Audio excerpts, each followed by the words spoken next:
হঠাৎ করে crispy crispy কিছু খাওয়ার ইচ্ছে করছে, আপনার জন্য এই রেসিপিটি কিন্তু বেস্ট হবে। তো অনুরোধ রইল ভিডিওটি শেষ পর্যন্ত দেখে যাবেন, আশা করব আপনাদের অনেক ভালো লাগবে। হঠাৎ করে কিছু খাওয়ার ইচ্ছা করলে চটপট এটা বানিয়ে খেতে পারবেন কোনো রকম ঝামেলা ছাড়াই, 5 মিনিটে বানিয়ে ফেলতে পারবেন। তো চলুন আজকে আর দেরি করছি না, ভিডিওটি শুরু করা যাক। তার জন্যে আগেই লুকটা দেখে নিন যে এটা কতটা সুন্দর। তো চলুন আজকে আর দেরি করছি না, ভিডিওটি শুরু করছি।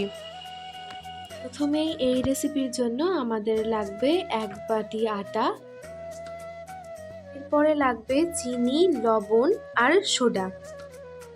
অল্প অল্প করে এগুলো দিয়ে দিতে হবে। 1 প্যাকেট জোয়ান। তারপরে এর মধ্যে অল্প অল্প করে জল দিতে হবে, হালকা কুসুম গরম জল এর মধ্যে অ্যাড করতে হবে। তো দেখুন অল্প অল্প করে জল অ্যাড করব আর এটা মেশাতে থাকবো। অল্প অল্প করে জল দেবেন, একেবারে জল দিয়ে দেবেন না, তা না হলে কিন্তু এর ডোটা ভালো আসবে না। স্মুথ একটা ডো রেডি করতে হবে, তার জন্য অল্প অল্প করে জল দিয়ে এটা মেশাতে থাকতে হবে। এবার এর মধ্যে অল্প একটু সাদা তেল দিয়ে দিব, তারপরে আবারও এটাকে ভালোভাবে মেখে নিব। এইভাবে যত বেশি ভালোভাবে মুথে নিতে পারবেন তত ভালো কিন্তু রেসিপিটি তৈরি হবে। তো দেখুন এখন কিন্তু একটা স্মুথ ডো রেডি হয়ে গেছে। এবার এটা কেমন হবে, ঘনত্বের হবে সেটা আপনারা দেখতেই পেলেন। তো এবার এটা থেকে ছোট ছোট নেচি কেটে নিব।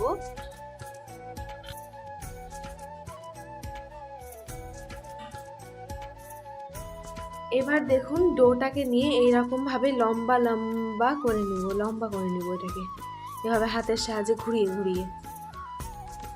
দেখেন এইরকম লম্বা করে নিতে হবে।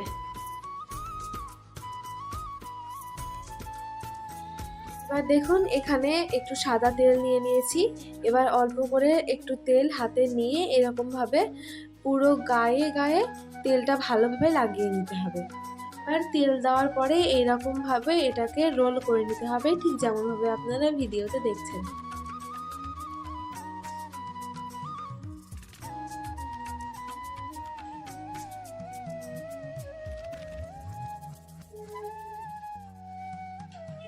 একই রকম ভাবে দেখুন লম্বা লম্বা করে নিচ্ছি, তারপরে ওই গায়ে গায়ে একটু সাদা তেল মাখিয়ে নিতে হবে, তারপরে একইভাবে রোল করে নিতে হবে। এরকম ভাবেই সবগুলো রেডি করে নিচ্ছি।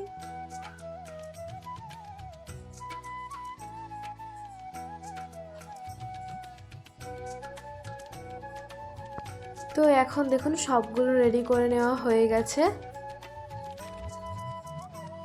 একটু করে তেল এখানে লাগাতে হবে, তারপরে এবার এটা বেলে নিব। এটা সাদা তেল দিয়ে বেলতে হবে। এটা কিন্তু বেশি পাতলা করে বেললে চলবে না, একটু মোটা করেই বেলতে হবে, আপনাদেরকে দেখিয়ে দিচ্ছি।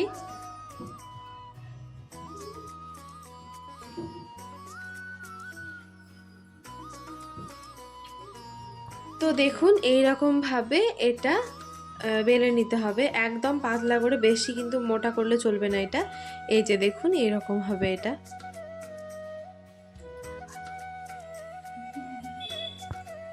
আর এখানে তেল গরম করতে দেওয়া ছিল আগে থেকেই, সেই তেলে ডুবো তেলে এটা দিয়ে দিতে হবে।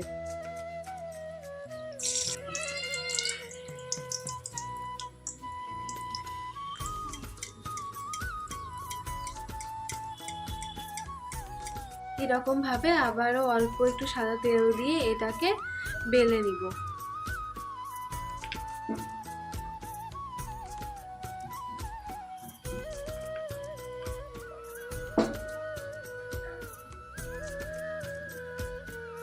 তো দেখুন ভালোভাবে ভেজে নেওয়া হয়ে গেছে, এবার এটা তুলে নিলাম। একই রকম ভাবে আরও একটা দিয়ে দিলাম।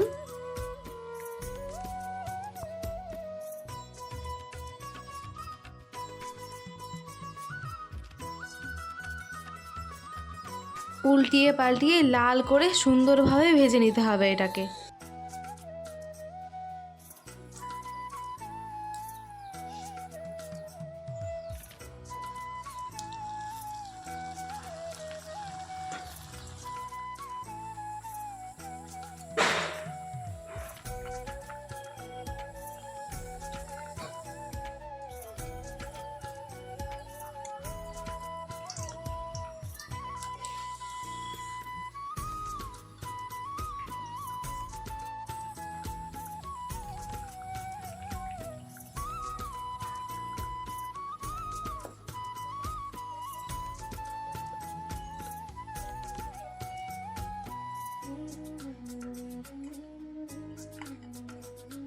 দেখুন এখন কিন্তু এগুলো আমাদের রেডি করে নেওয়া হয়ে গেছে।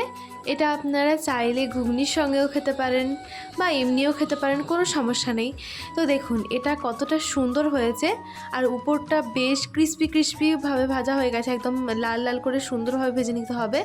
অবশ্যই লাল করে ভাজবেন, তাহলে খেতে বেশি ভালো লাগবে, ক্রিস্পি হবে, মুচমুচে হবে। আর দেখুন কি সুন্দর এটা লেয়ার হয়েছে, সেটাও আপনাদেরকে দেখিয়ে দিচ্ছি। আর অবশ্যই বন্ধুরা, ভিডিও ভালো লাগলে আমার চ্যানেলটিকে সাবস্ক্রাইব করে পাশে থাকা বেল আইকনে ক্লিক করে অল নোটিফিকেশন অন করে দিবেন। এতে আমার নতুন নতুন ভিডিওগুলো সবার আগে আপনার নোটিফিকেশনে পৌঁছে যাবে। আর যদি ভিডিও ফেসবুক থেকে দেখেন তাহলে অবশ্যই পেজটিকে ফলো করতে ভুলবেন না। দেখুন কি সুন্দরভাবে লেয়ার ভেঙে যাচ্ছে, কতটা সুন্দর হয়েছে এটা। খেতেও কিন্তু এর থেকে বেশি ভালো হয়েছিল, যতটা না দেখতে এটা ভালো হয়েছে। তো অবশ্যই আমার চ্যানেলটিকে সাবস্ক্রাইব করে আমার পাশে থাকবেন। তো আজকের মতো এখানেই বিদায় নিচ্ছি। পরবর্তী অন্য কোনো ভিডিওতে অন্য কোনো রেসিপি নিয়ে আবারও দেখা হবে। আজকে এখানেই বিদায় নিচ্ছি। সবাই ভালো খান, সুস্থ থাকুন, ধন্যবাদ।